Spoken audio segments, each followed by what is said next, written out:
Welcome to the Thomistic Institute podcast. Our mission is to promote the Catholic intellectual tradition in the university, the church, and the wider public square. The lectures on this podcast are organized by university students at Thomistic Institute chapters around the world.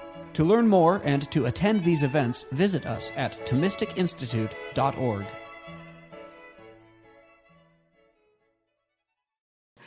Dr. Dauphinais serves as the Father Matthew Lamb Professor of Catholic Theology and is co-director of the Aquinas Center for Theological Renewal at Ave Maria University in Florida. As well as being a seasoned professor of theology in the great books, Professor Dauphinais is chair of theology at Ave Maria University. I am thrilled as he has agreed to come and speak with us on C.S. Lewis and Thomas Aquinas, as he has intently loved teaching courses on these two giants of the faith for well over a decade now, right? How many years have you been teaching now? About 24 years. 24 years. Yeah. Lost my place. Isn't this exciting? He has also co-authored with Matthew Levering, Knowing the Love of Christ, an introduction to the theology of Thomas Aquinas, and Holy People, Holy Land, a theological introduction to the Bible. Wisdom from the Word, Biblical Answers to 10 Questions About Catholicism is his most recent accredited work, co-writing it with Matthew Levering of Mundelein Seminary. He is attached as editor and co-editor to over 10 scholarly books in the areas of Thomas Aquinas, the Bible, and the renewal of Catholic theology.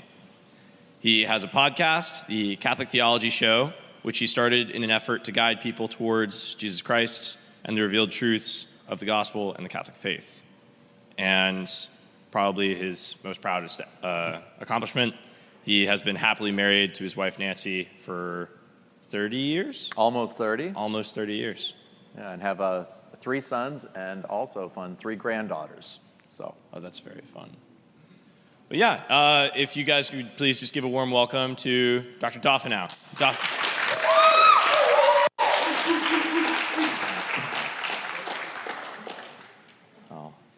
Well, I'm so happy to be here this evening with you all. And I titled this talk, right, How Can Aquinas and Lewis Help Us Recover the Christian Faith? Right? And you might wonder why I use that term. Right? Well, we are in an age, in a way, that has rejected the faith. I myself, when I went to college, I had rejected the faith. And I went to college among people that had rejected the faith. I studied among people. I studied in North Carolina over at Duke University, and it was the presumption of most students and most faculty that the faith was no longer relevant. No longer scientifically demonstrable, no longer what people were doing. I actually had a reversion back to the faith, and then I had to learn how to recover my faith. I moved from engineering into theology because I just wanted to study this all the time. And I actually found out that occasionally, if you're really, really lucky, you can actually do this for a living. So I don't know that it's harder to actually get a full-time job in theology than to make the MBA, but the odds are somewhat similar. But I was very happy to be able to do that. But I've really spent my life trying to figure out, how do we understand what our faith is, how do we recover, and how do we continue to recover it? So I want to present 3 major ideas today. But before I do that, I want to kind of have a preliminary idea from Lewis. What Lewis suggests, Lewis was a scholar. He was not only a Christian convert who wrote a lot of books on Christianity and apologist, but he had a chair of eventually of medieval and Renaissance literature at Cambridge. Although he taught at Oxford for about 40 years, it was Cambridge that actually awarded him a chair. His book, by the way, Preface to Paradise Lost, is still cited in Milton Studies. And anyway, so when he got this chair and he gave a lecture that time, and the lecture was a De Descriptione Temporum, on the division of times. And I want to suggest this is very important for understanding where we are. A little bit, in a way, we can kind of think of it, it's our origin story. Every great comic book movie, right, you need an origin story. How did the superhero find his own story or her own story? Well, what Lewis says in this division of times is he says if we look across the history of time and the history of the West, we're going to say, well, there's a great time from when the Greco-Roman world and its pagan phenomenon became Christian. And that was a huge change, right? The Roman Empire that persecuted Christians all of a sudden became kind of Christian. That changed the West. The Greco-Roman ideas that had been there became kind of taken up into the Christian tradition. Augustine, eventually Aquinas, right? This great legacy. And then he says, of course, as you get into the Renaissance, you get a continuing deepening of that Christian identity intermixed with its Greco-Roman roots. But then he says there's another shift that happens around the 17th and 18th centuries when that Christian conception moves to a de-Christianization. And this de-Christianization is basically what we've experienced in modernity and postmodernity, right? The rejection of the Christian synthesis. One of Lewis's, I think, really unique insights here that I really want you to think about, and this is, again, just trying to set the stage, is this idea that when the pagans became Christians, they went from believing in gods and human beings and order and kind of a cosmos and chaos, but some idea that there was a cosmos into which human beings lived, into like where we had to kind of figure our way out within a cosmos that was greater than we were. We had to find what were the real order, what was the real law. There might be many gods or one God, but there were some gods that were above us that we had to somehow satisfy. There was guilt, there was sin, there was sacrifice. This is kind of the pagan world. Now, when Christianity comes in, all of those ideas get taken up into the one person of Jesus Christ. So Jesus Christ now is the true man, the true God, the true creator, and in a way, the true creature. So everything that was many in paganism becomes one in Jesus Christ. Jesus Christ is the moral law. He's also the sacrifice when we don't fulfill the moral law. Everything. So then what Lewis says is then what happens in modernity and postmodernity is when it rejects Jesus Christ, it also rejects creation, the creator, order, nature, God, the gods. Right? We, in a way, can't go back to paganism. We are, in a way, adrift. So there's something about our kind of post-Christian world that is a very unique phenomenon. In rejecting Christianity, in a way, we reject the best of paganism as well. Right? So this is a way, as he considers this our crisis. And I think if we just want to consider that as a situation, then what I want to do is look at a handful of different instances and consider this. And just to give you like an example that he uses actually, but I think is also telling, is if you're familiar with, say, Charles Dickens. Right? Charles Dickens writes a great story called A Christmas Carol. He writes it around 1850, in the middle of the 19th century. It's a great story. You got Scrooge, right? You have all the different stories. You got the ghosts of Christmas past, Christmas present, Christmas future. Right. Interestingly, we have a story about Christmas, and what do we not have in the story? Jesus. We have no incarnation. We have no angels. We have, well, no Christmas. We have Christmas, the theological, dense reality, now replaced with a moral paradigm. Right? How do we become more generous to one another? And it's always better to stop being a Scrooge and start being more generous, right? But in a way, we can see there we already have Dickens, one of the great minds and great authors, trying to somehow tell the story of Christianity in a post-Christian world. So what I want to do now is I want to consider three major ways that Lewis and Aquinas can help us to think more clearly about our world, about God, and about ourselves. So the first thing I'm going to talk about is we're going to look at how our understanding of God, creation, and human beings, how we need to recover that. Secondly, I want to look at our understanding of faith in Jesus Christ. And thirdly, I want to look at basically kind of how we live in response to this through the virtues of courage and hope amidst suffering. So those are the three places we're going to look. So let's just start with this idea of creation and human nature.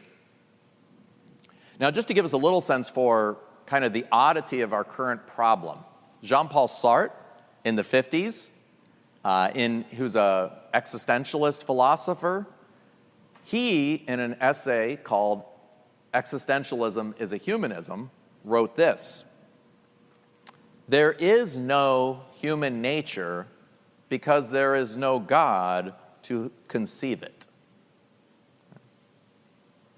Jean-Paul Sartre, right, as an atheist in the middle of the 20th century, says there is no human nature because there is no God to conceive it. In a way, the pagans could have believed in human nature and still had odd ideas about God. But in a way, this is the point, is once we've rejected Christianity, we've now rejected the gods of the pagan world. So in a way, now we become adrift. There is no human nature because there is no God to conceive of it. Sartre would famously say that for the existentialist, existence precedes essence.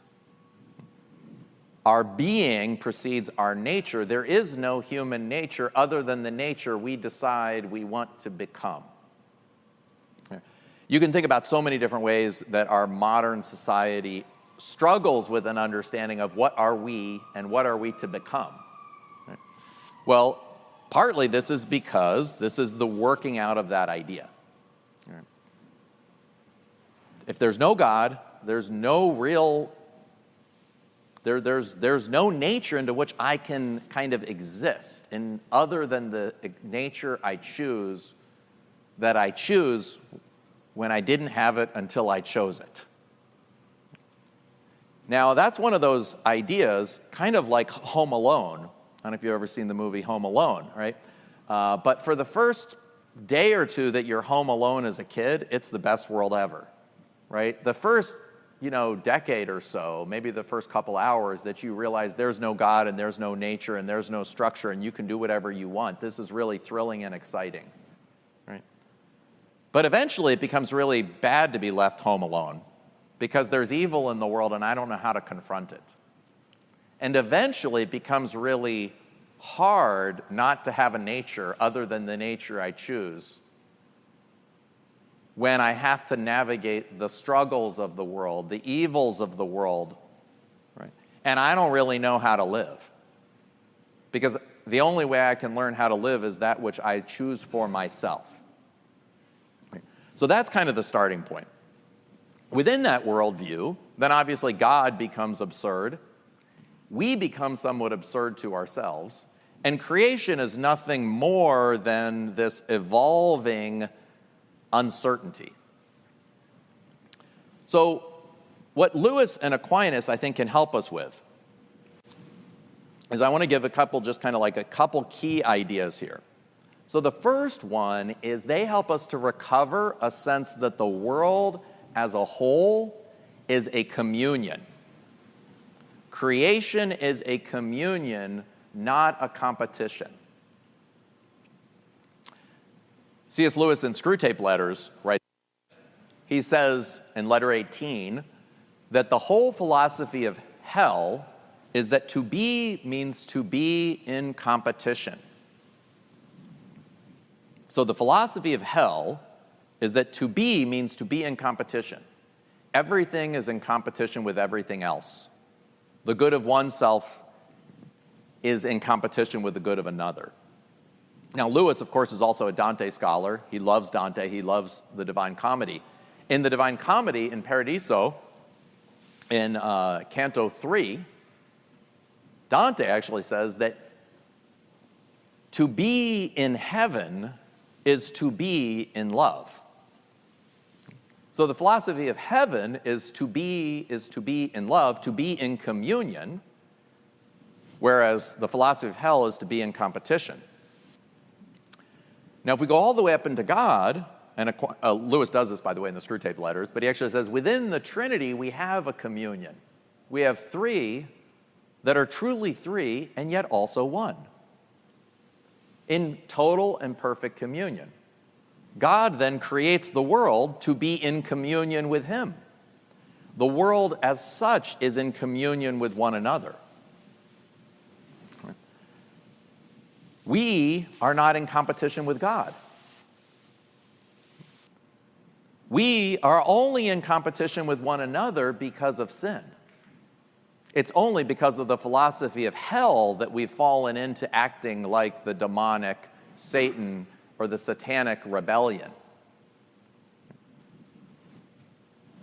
So if that's the case then, and just to give you a little example, if we want to think about the world, if we think about when we think about creation, we don't tend to think about it as a whole. We tend to think about, maybe studying bees. Right? But if you think about bees don't exist on their own. They only exist as members of a hive. Right? They only exist with, you have to have a beehive. They have to be making honey. They have to be doing things. They're always living. It turns out you also need sun. You need water. You need plants. You need flowers. You need soil. You need actually earth. No other planet will probably do. You need our solar system. You actually need the whole cosmos, and you need God. The moment you genuinely look at any part of nature, if you look at it long enough, you will begin to see the whole. You will begin to see the whole of creation, and you'll even begin to see the whole of God and creation. In the modern world, we've become very good at looking at parts. This is the mode of empiricism. I don't look at the whole, I just look at parts. I look really long and really hard at parts.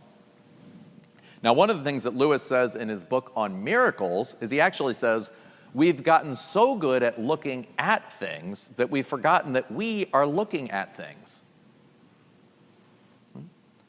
Stephen Barr, who's a Catholic physicist and writes a lot on theology and science, actually says, it's just about physicists, he says, we've gotten so good at looking at what's in front of our eyes that we've forgotten what's behind our eyes, right? Namely our mind. Our mind has the capacity to almost know the entire universe in principle, even to know the creator of the universe. Right? So the moment that I'm looking at a bee, I'm forgetting that I'm looking at a bee, part of an entire cosmos. So again, this idea is that we need to move away from competition and rediscover an idea of communion. So we are created for communion with God. And fundamentally in our being, we are in communion with God. Both Lewis and Aquinas will say that God, who is the cause of all causes, has given his creatures the dignity of causality. Lewis will at one point say that God did not create a toy world in mere Christianity. It's not a toy world in which we're merely puppets and he's the only agent. We are truly causes. Lewis has a little essay called On Work and Prayer. And the short answer is he says God doesn't need us either to work or to pray.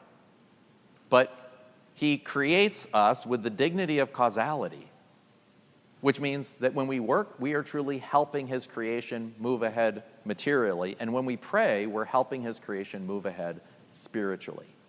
What we do matters. And Aquinas is actually the one who develops that idea that God shares with his creatures the dignity of causes. God is such a powerful creator that when he creates creatures, they can become true causes. G.K. Chesterton will once describe, who who Lewis had described as the man who had baptized his intellect when he read Everlasting Man. But he says, art is the signature of man, right? We're made in the image and likeness of God because we create. We create art. When Chesterton looked back at the caveman, what did he see? He saw pastels.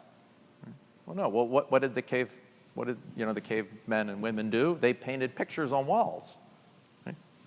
Human beings create art. We tell stories. We represent things. So this is a sign that we have intelligence that goes beyond the merely material and empirical order. And this is a way that Lewis thought this was absolutely necessary to understand. Because the moment we see in ourselves the capacity for moral and intellectual inquiry beyond the natural physical order, then there has to be a source of that moral and intellectual inquiry that is beyond us. Because there has to be an ultimate standard against which reason measures itself. There has to be an ultimate standard against which morality measures itself. As Lewis puts it rather simply, he says, right, you can only recognize a line is crooked because you have the idea in your head of a straight line. He says that was why when he was an atheist, he thought that the injustice of the world was an argument against God's existence. But then he began to realize that if the whole world were unjust, why would he say it was unjust? It requires a standard of justice that comes from beyond this world. Now, if you're familiar with Aquinas' 5 ways, I won't go through them all now, but I simply want to suggest that Aquinas' arguments for the existence of God, his argument for a primary mover, a primary cause that initiates and continues every motion and cause that we see in the world, right? That the governance we see in the world, the order that we see in the world has a source from beyond this world.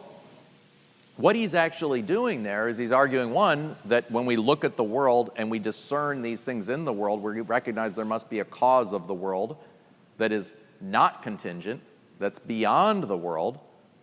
But at the same time, he's also saying God is not another thing in the world. God is not another thing in the world to be in competition with the world, but God is actually the source of the world. And if we think about that idea then of trying to recover that true notion of God and that true notion of human nature, we can think about the difference between the private good and the common good. And there's an easy way to do that. You think about having your birthday, or maybe a birthday cake with your family or friends. Well, everybody gets a piece of cake. But when somebody eats a piece of cake and somebody else gets a piece of cake, if somebody gets more, somebody else gets less. Turns out the cake is a competitive reality.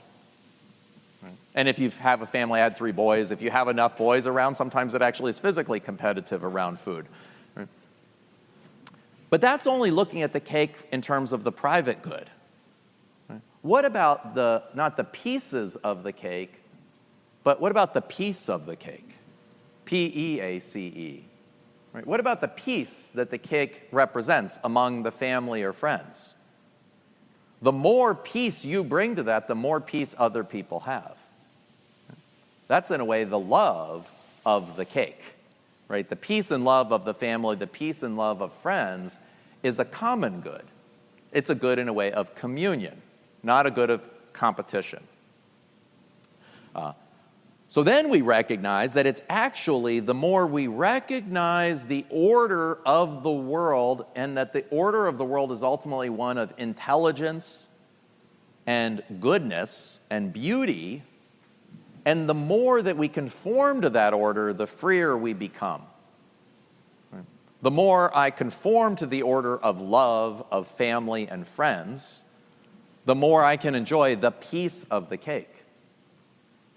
Okay, so that's the starting point, right? To think about God, creation, and human beings with a larger sense of communion and rejecting the idea of fundamental competition.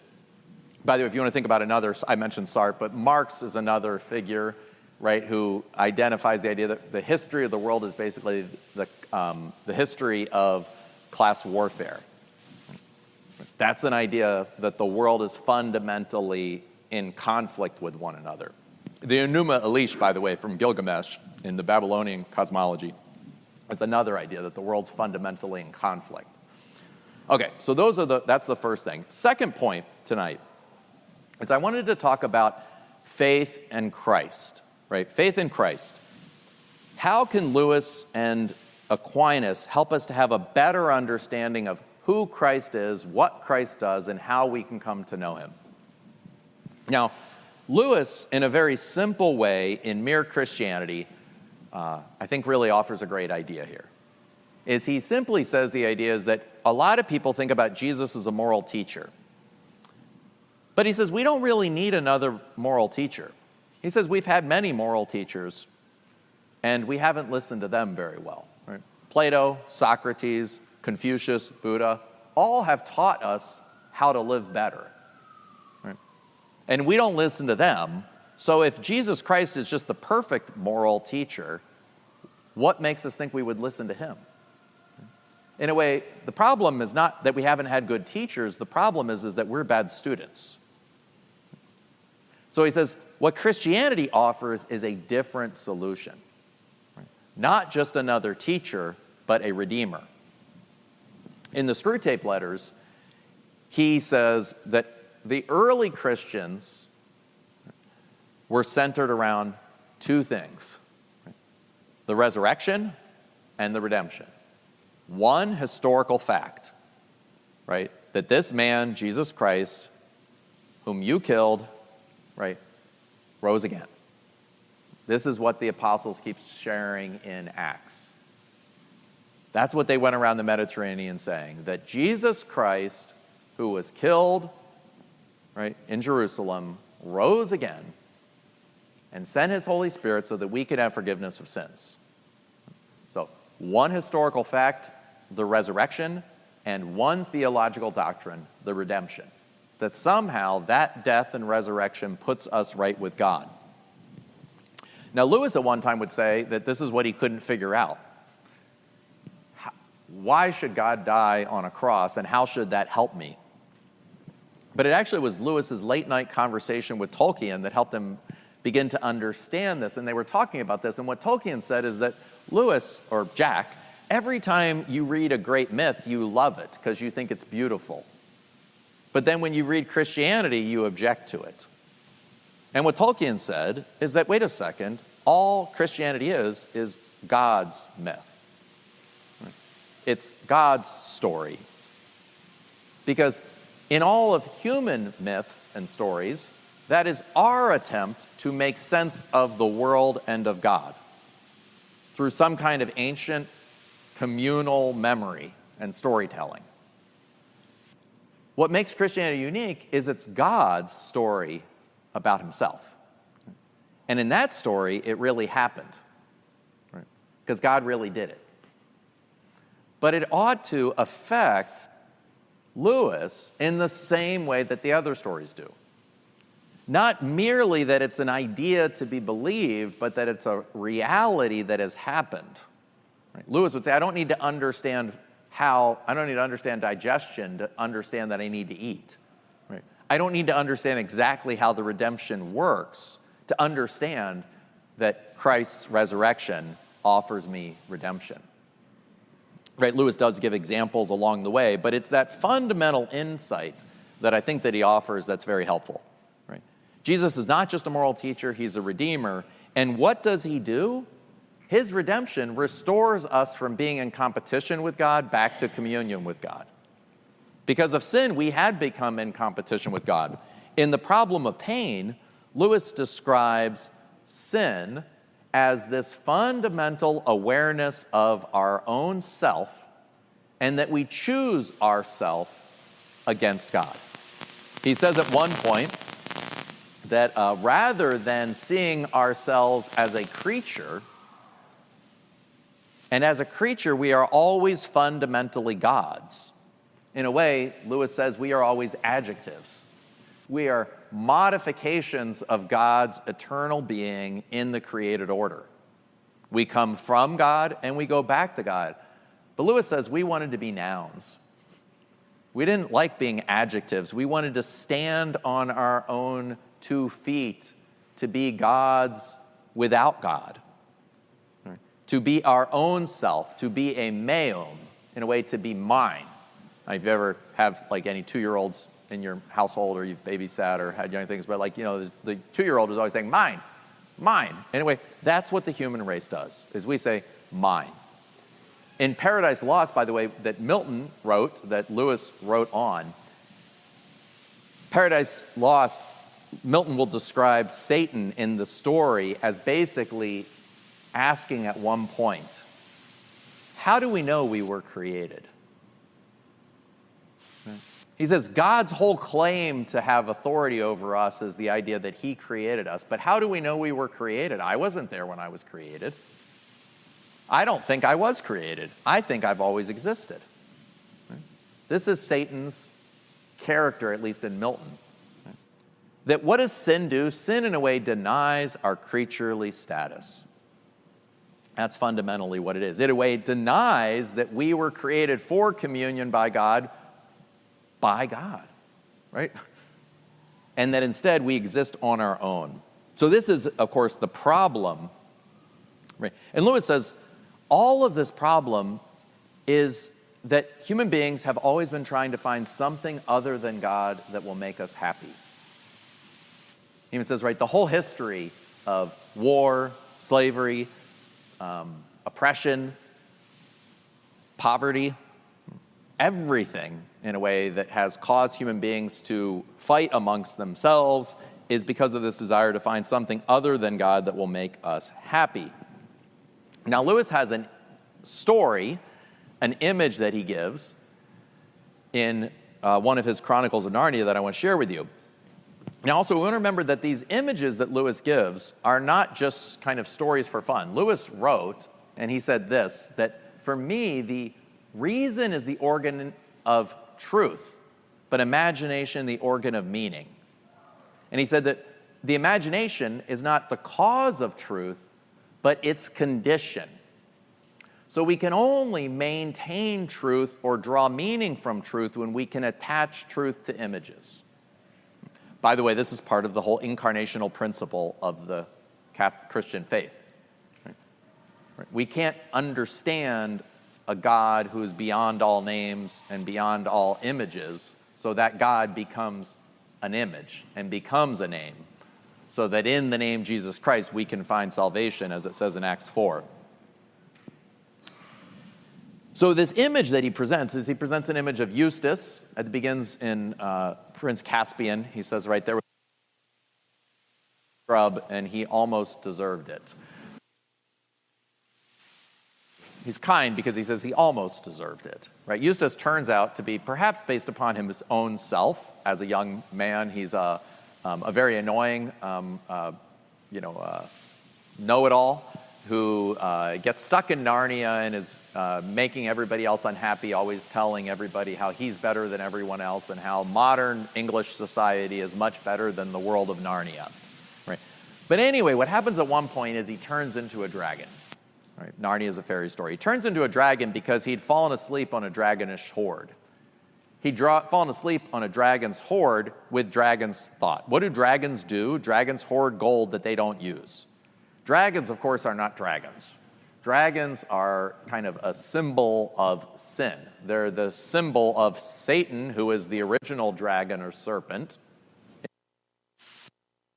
But they also, what do? They hoard things. What do we do when we sin? We hoard things that we don't even enjoy or don't really make us happy. So Eustace at one point becomes a dragon. Now they're stuck on an island and Eustace is a dragon. How do you get off the island with a dragon? Well, you're in the middle of the ocean, so you know what? You can't get off the island. Can't take enough food to feed a dragon. The dragon can't fly across an ocean. So they're kind of stuck. They're hopeless. So at one time, Eustace, the dragon, meets Aslan, the great lion, who's the Christ figure in the story.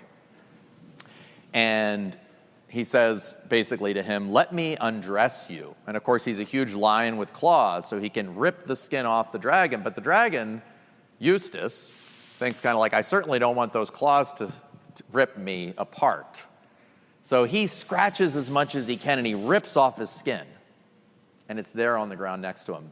But when he goes to get into the water to bathe, the skin has come back.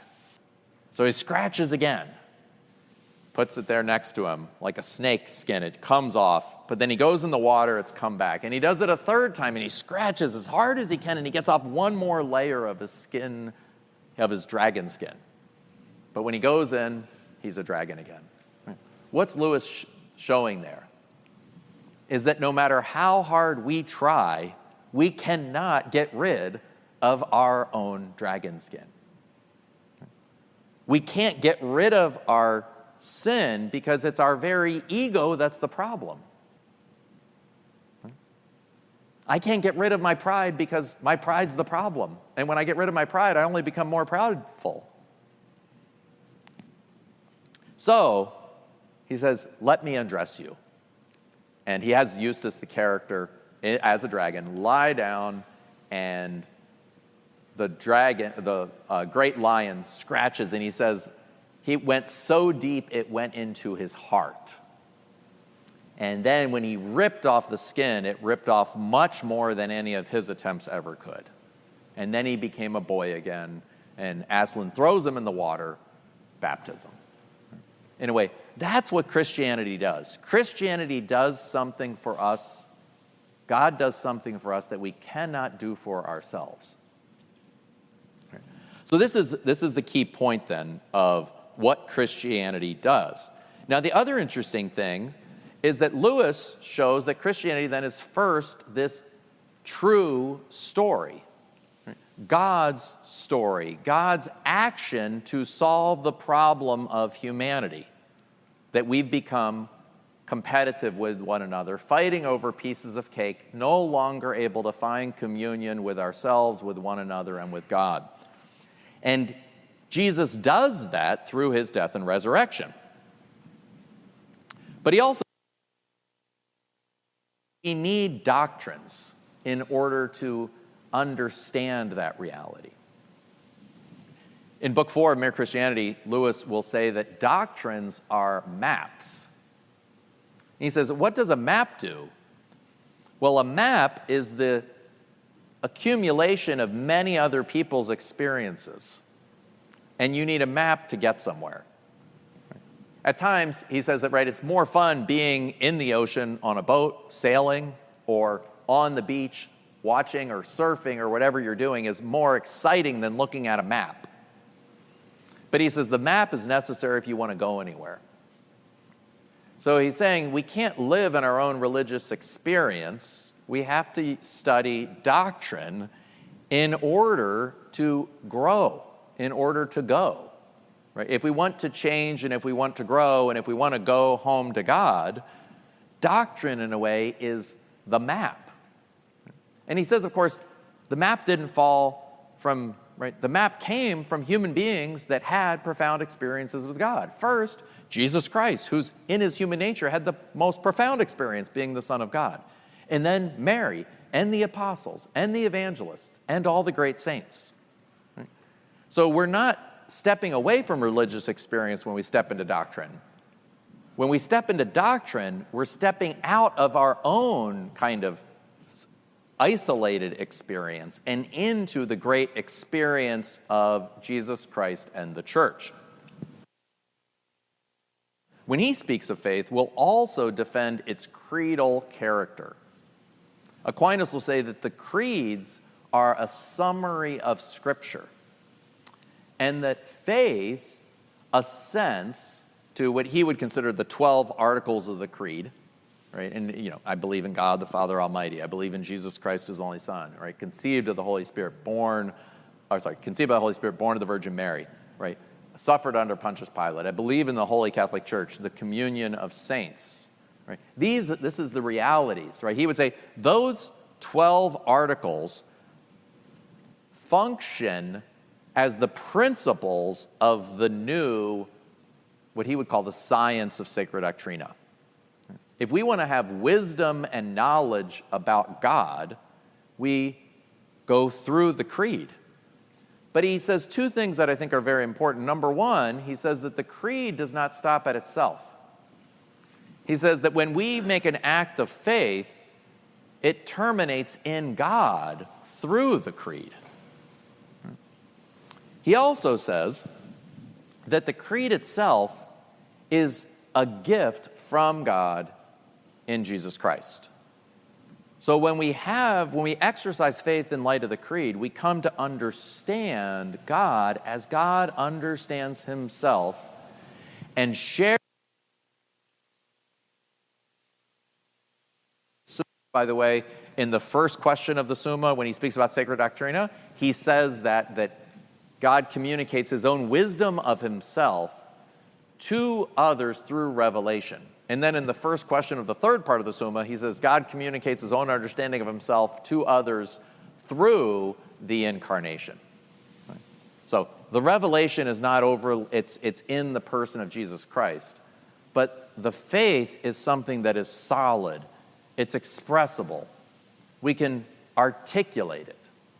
It's always revealing a person, so it's always more than the propositions. It's, in a way, more than the creeds, but it's never less than the creeds. Okay, so third element I wanted to go through now was to talk a little bit about courage and hope. Lewis would say that courage was the most necessary virtue of our day, and the one that was most often forgotten. There are many studies that have shown that rates of anxiety, depression, and kind of what I would call rage are increasing. There were a lot of studies done during COVID by the CDC that showed like 2 out of 5 people have clinical anxiety or clinical depression, 40% of our culture, especially among the 15 to 30-year-olds. What is that? Well, anxiety, depression, and anger are definitely things that at times can become psychologically destabilizing, in which we cannot really recover them on our own and we need help. But it's also the case that this is our emotional reaction to danger and to trouble. We either have fear, kind of the flight mode, anger, the fight mode, or just shutting down, which is the freeze mode. This is our emotional way of responding to the world. And in a way, we've kind of forgotten how to help people become courageous. In this postmodern world, we often don't talk about courage, we more often talk about being clever. We want to outsmart danger, right? We want to make the world safe, instead of considering how do we face it when the world is not safe. As a little example, there was a lot of talk about not getting COVID during the COVID lockdowns, right? Very few people talked about, like, well, what are you going to do if you die, right? Should you have a will? Should you go to confession? How do you prepare for death? Right? What's it like to die? It's kind of scary. How do you prepare to have your loved ones die? Our tendency in the modern world is to think we can rely on our intelligence and cunning to outsmart the problems of the world. We don't spend much time on learning how to respond to them. Lewis would actually say that courage is the most important virtue because it's where all the virtues need courage in order to be actualized. Now, Aquinas, interestingly, he says that courage is more important than temperance. Temperance is the virtue that modulates our desires for food, for sex, for other things. But courage, he says, is even more important because he says, courage, fear of danger and death is more likely to turn us from the good of reason. It's more likely to lead us into sin and unhappiness. And I would say even within Christian circles, do we talk enough about courage? Aristotle famously said that courage is the willingness to fall in battle. Aquinas takes that up, but he says that courage is the willingness to fall. Courage is the willingness to fall in life. He says there are two main ways that we demonstrate courage. First, by attacking evil, responding to evil, confronting evil. And then the second thing he says is by accepting suffering. And Aquinas actually says that courage is more shown by enduring suffering than by attacking evil. Because he says it's somewhat enjoyable to attack evil. Because evil's, well, evil, and we think it's wrong, so there's a kind of excitement to attack it. So we need courage to do that, but he says we need even more courage to suffer evil, because there's nothing fun about that. Now, of course, this courage that we experience is not on our own, because what did Christ do? Christ, well, he attacked evil, but he attacked evil in a very odd way. Aquinas and Lewis will both say that Christ attacked, right, tricking the devil into basically kind of killing him on the cross. If you know the Lion, the Witch, and the Wardrobe, right, there's the great scene in which Aslan allows himself to be killed by the witch. And the witch knows the deep magic, which is that all traitors belong to her. In a way, whoever violates the moral law is on the wrong side of the moral law. But he says she did not know the deeper magic. And the deeper magic is that if an innocent one was killed by the witch, then the witch's power would cease and death would begin working backwards. Right? So the devil has, as Hebrews 2:14 teaches, a rightful authority over sinful human beings, right? Which is we die because we joined the company of the devil. But when Jesus, who is innocent, dies, then the devil loses power. We are freed from this submission and slavery to sin. And so Christ then shows the greatest courage. He's willing to fall, not in battle, he's willing to fall on the cross. He's willing to suffer on the cross. Right? He does, in a way, both.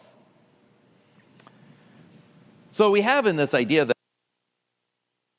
ability to try to discover that we need to find ways. We are not going to outsmart death. We're not going to outsmart crime. We're not going to outsmart sin.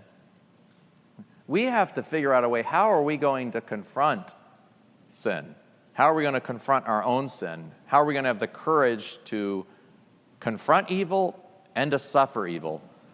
Lewis, in The Problem of Pain, will say that pain is God's megaphone to rouse a deaf world. In a way, we become deaf to God, we become enamored with our own self-sufficiency, and because of that, pain is one of the strange things that wakes us up to our need. But he says, ultimately, God brings good out of evil, ultimately through the cross. And then he says there's two other ways that God brings good out of evil through us, through accepted suffering and repented sin. And I want to say, in a way, the best way we can show courage is by accepted suffering and repenting sin. Now, Lewis says also, we have to be careful that we keep our hope not in this world, but in the next world. He says we ought to work to try to make this world as good as we can, but we need courage and hope to help us have the strength to live with our failure to make the world as good as it can be. He says it, and again in the Screwtape Letters, he says, so inveterate is our appetite for heaven that the best way to make, that we will often then come to believe that earth can be turned into heaven at some future date. by politics, eugenics, or science, or psychology. Right?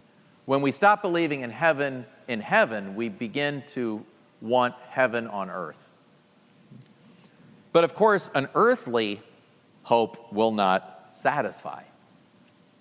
And Lewis actually says one time in his sermon on the weight of glory, he says that basically we've fallen under the enchantment of worldliness over the last several centuries, in which almost the whole of our education and philosophy is trying to convince human beings that their good is found in this world. But fundamentally, we have a desire that can never be filled by this world. We always are desiring something more, a heavenly reality with God. Final word on courage and hope from Aquinas. Aquinas actually teaches that we should have a kind of certainty in hope, a kind of confidence of our salvation, because he says hope rests on two things: God's omnipotence and God's mercy. God's omnipotence and God's mercy has been demonstrated through the resurrection of Jesus Christ. Now we see what God's plan for us is. It's not that we stay in isolation or in competition or in sin or in death. It's that we would be liberated from sin and death and be like the risen Christ. So I now want to just kind of come back to the end. So we've looked at three different ways. First, an understanding of God, creation, and human beings. Secondly, faith in Christ. Thirdly, this understanding of courage. So coming back then, how do we pull these together? Well, I want to focus on the theme of recovery. And I want to consider recovery because recovery is restoring communion. It's moving away from isolation and individualism, hopelessness, being restored and recovering communion. So, three areas where we can restore communion. Well, first, if we're willing, I would say let's find communion with great saints and scholars of the tradition. St. Thomas Aquinas, right? Lewis is not a saint, but Lewis is certainly a great scholar and a great lover of the tradition. Right? We should develop, and I'd invite you to, become friends with Lewis, become friends with Aquinas, become friends with the dead. Right? And of course, now the living in heaven. G.K. Chesterton would say that tradition, right, is simply the democracy of the dead. We give everyone votes, even the dead, right? Even your great-great-great-great-grandparents. So, in a way, remember that when you're reading something, when you're learning through the Thomistic Institute or different things, when we're reading Dante, when we're reading Mark or Paul, we're listening into a conversation. We're stepping out in a way of our own isolation. We're restoring and recovering communion. Secondly, we should recover communion and restore communion with people today. Right? Finding friendships, fostering friendships, becoming intentional about friendship. Almost all of your friendships are planned. They just weren't planned by you, right? You happen to be friends with the people that you were on the same floor with when you were in the freshman dorms. Or, one of my best friends was in fourth grade with me. Well, I wasn't planning on him being in fourth grade with me, but somebody planned and put us in fourth grade together, right? Somebody, maybe you guys are RAs or RDs, and somebody actually plans out the room assignments, and so it turns out you spend enough time with another person and around them, and you end up often, that's the condition in which a friendship can happen. So I think if we want to recover communion, we really have to become more intentional in our modern society about fostering friendships. And I don't think we should be overly demanding of our friendships either, right? Start small. Like, maybe your friendships are largely just acquaintances, but have more acquaintances, right? Kind of get rid of the notion of the best friend. Just have better friends and try to make every friend a little better, right? Don't let the best be the enemy of the good. And then the third recovery, I would say, is in light of this understanding of God and of Christ and of courage, right? have the courage to try to grow in communion with the only one who can actually hold our communion, all right, with God through Jesus Christ, through his church, right? Ultimately, there is much in the world of which we should be afraid. Aquinas will even say that it's a mark of a well-formed mind to have a moderate amount of sorrow. Right? Yes, we have the spiritual gift of joy, but we also have a kind of sadness because we know there's a lot of suffering in the world. So I think we also need to maintain that deep sense of communion with God, because we may not know what the future holds, right? But we know who holds the future. So thank you. I look forward to your questions.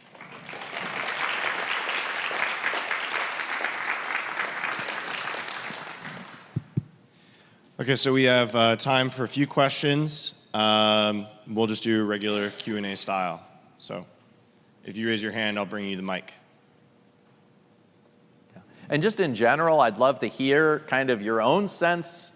Do you discern that we're kind of in this, what Lewis describes as this post-Christian, this de-Christianized society, which therefore is a little bit more adrift than even, the Greco-Roman pagan society?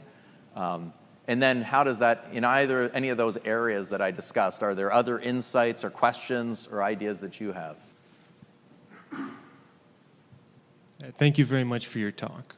My one question is, when someone is convinced of the nature of the cosmos is chaos, what do you point to bring them back to there's this unity?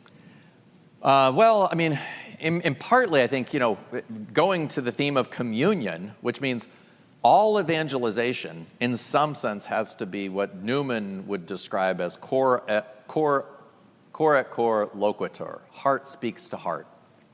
It's got to be in the context of friendship, right?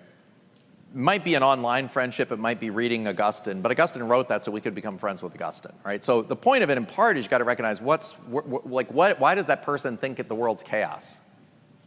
I thought the world was chaos because, well, number one, I thought the world was chaos when I was 8. I don't know, I'd watched a lot of National Geographic Planet shows. I don't know if you watch a bunch of shows, but if you watch enough shows about kind of animals killing each other and then this nasty creature that comes and destroys all the animals, man, you're like, ugh, I hate man. Like, if only man would remove and just give the earth back to, the creatures. It's like, I don't know, and then when I was like, I was 13, I had a cousin die, I had a sister die. I thought the world was darn chaotic, but it was very visceral for me. It was intellectual, but it was also visceral. And it almost took my own discovery of human love with the woman who's now my wife before I became kind of open for the intellectual arguments to open themselves up. So partly, I think, again, we have to really talk to the person. I also think is that beginning to see different things, like, Einstein, for instance, who's often still respected, he would write that the most incomprehensible thing about the universe is that it's comprehensible, right? And, because the universe is comprehensible, then there is ultimately a mind behind it, right? I think there's a way that, some people might be more attracted to, if you think about the three transcendentals, goodness, truth, beauty, I think almost all of our temperaments kind of at least find one of them interesting. Do you at least are you interested in beauty? Let's talk about that. Are you interested in truth? Maybe it's mathematical or scientific. Or are you interested in, justice? Well, those at least are signs that the world's not totally chaotic. I'd love to hear some more reflections or thoughts or additions, things I should have said, things I shouldn't have said, or things you'd like to say. How about that?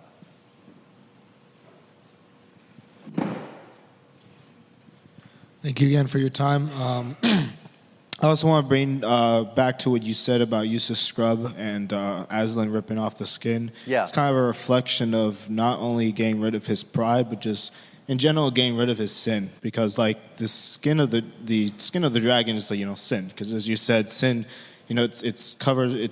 We're surrounded by it. all the greed we have, it covers us in sin, and that we cannot ourselves get rid of it as much as we try. We need to bring it, to God or a priest, through confession. So I saw that scene in the book almost like, us talking to the priest or to God, confessing our sins, and then that way we be washed and brought back to grace, and as well as baptism. It could be baptism, but I always thought of it as like a confession. Almost, right, yeah, and in some ways Lewis would say that. He thought the ancient world had some sense that they might be on the wrong side of God or the gods.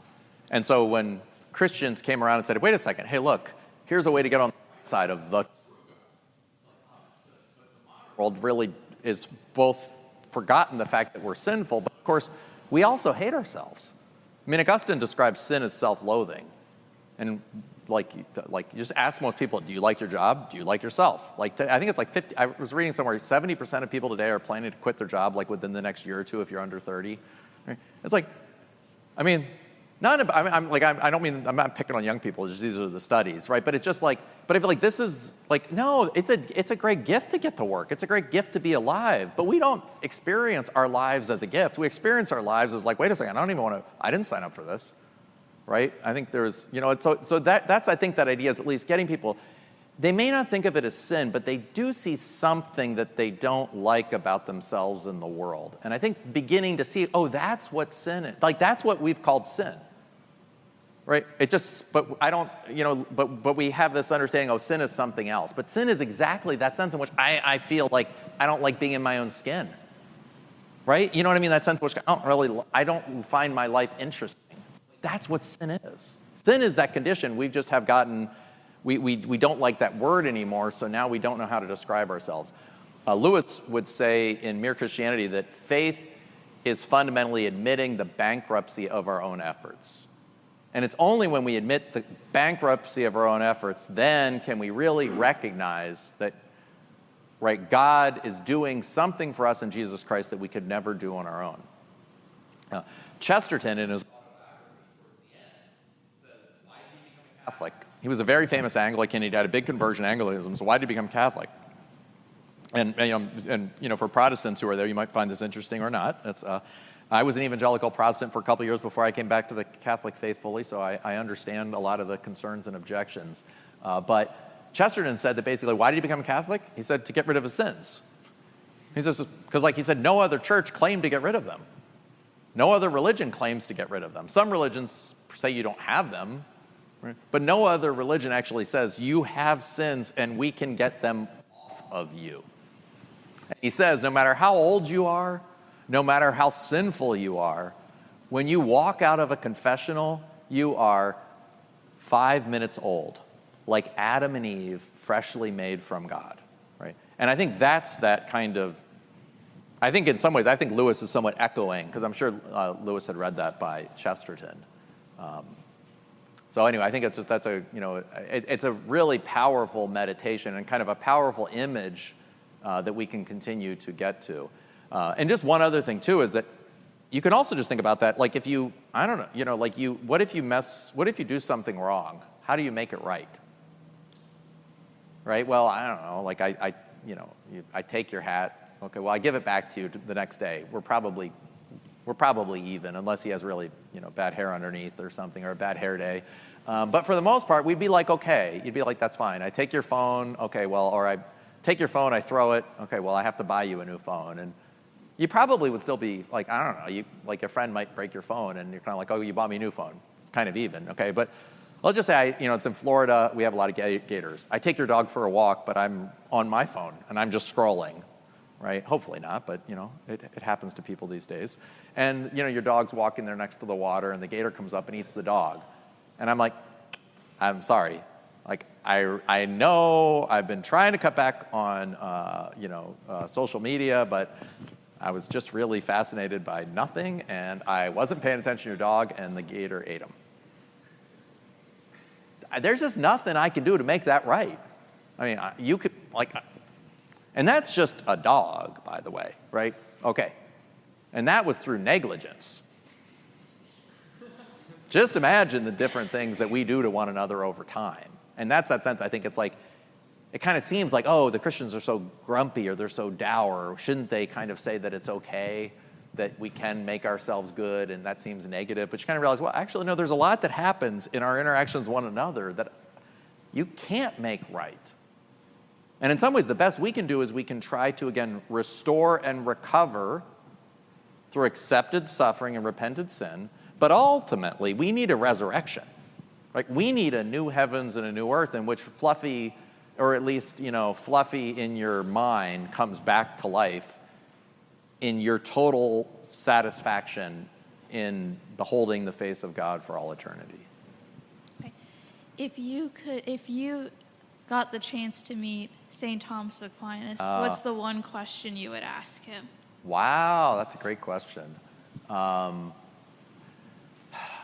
Aquinas famously wrote the third part of the Summa on the Eucharist, and he put it on the altar, and he knelt down to pray. And Jesus came to him and said, what do you want? I'll give you anything. And he says, right, non niscite, nothing but you, Lord. Right? Aquinas is really just, people think of Aquinas as like a rationalist philosopher, but Aquinas just has a big heart for Jesus.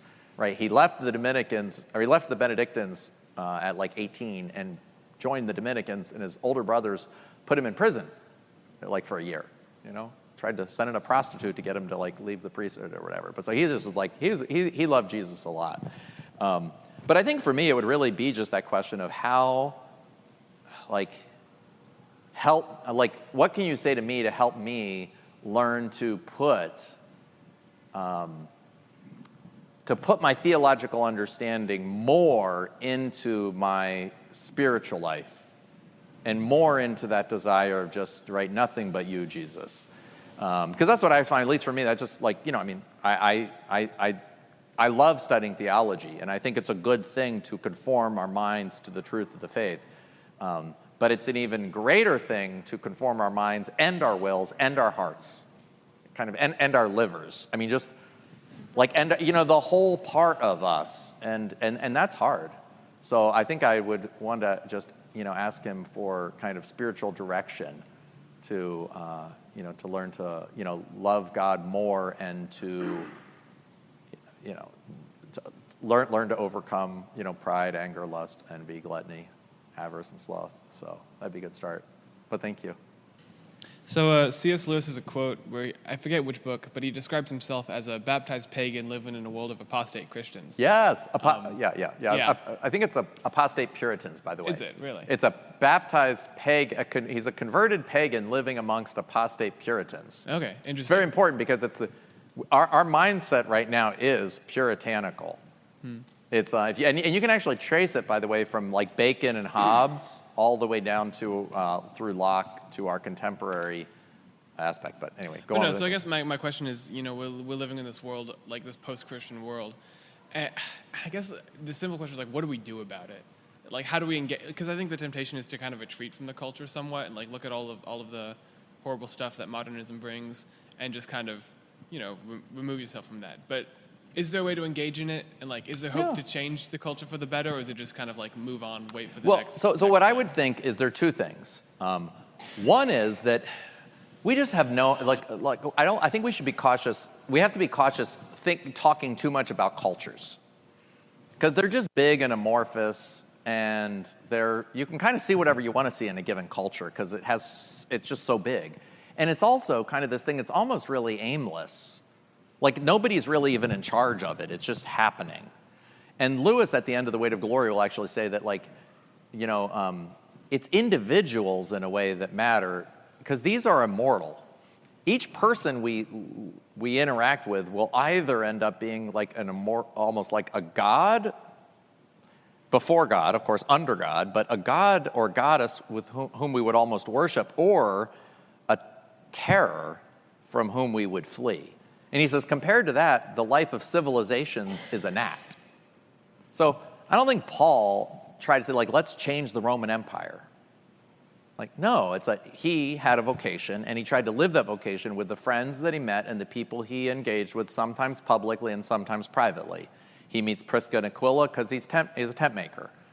And so in a way, really just remembering the dignity of each person, and therefore I don't know how to put it. If you have friends and you're friends with like 5 people, that's like 5 infinities. Like each person is an infinite, irreducible mystery.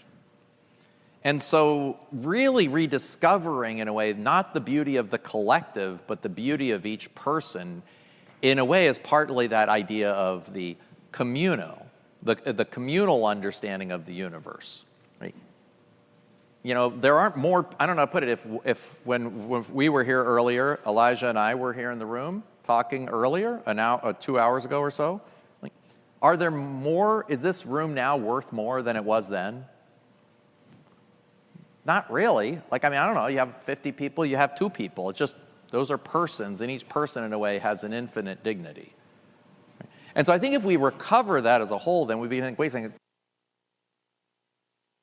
you know, grandma that you take care of, or the friends you meet, or the person you serve at work, these are actually more important. And the irony is when you occasionally, a handful of people will begin, for whatever weird reason, but not because they necessarily, you know, to begin to change society. So that I think is is a key point. And then it's interesting, both Lewis and Tolkien, and Lewis encouraged Tolkien to publish The Lord of the Rings. Tolkien was just kept always editing it, and Lewis actually encouraged him, right? And Lewis wrote one of the blurbs on the back of The Hobbit when it was first published. And at that time, Lewis was very famous, and Tolkien was not. And of course, it was interesting, Tolkien later did not like the Chronicles of Narnia and tried to discourage Lewis from publishing them. But, you know, anyway. But one of the great things about the Narnia stories, and especially The Lord of the Rings, is just forces of like these wars that are going on that are so large, and it turns out actually the act of a few people habits from the Shire, a couple of young kids from England who go back into Narnia, a few people doing a few things, showing courage, recovering when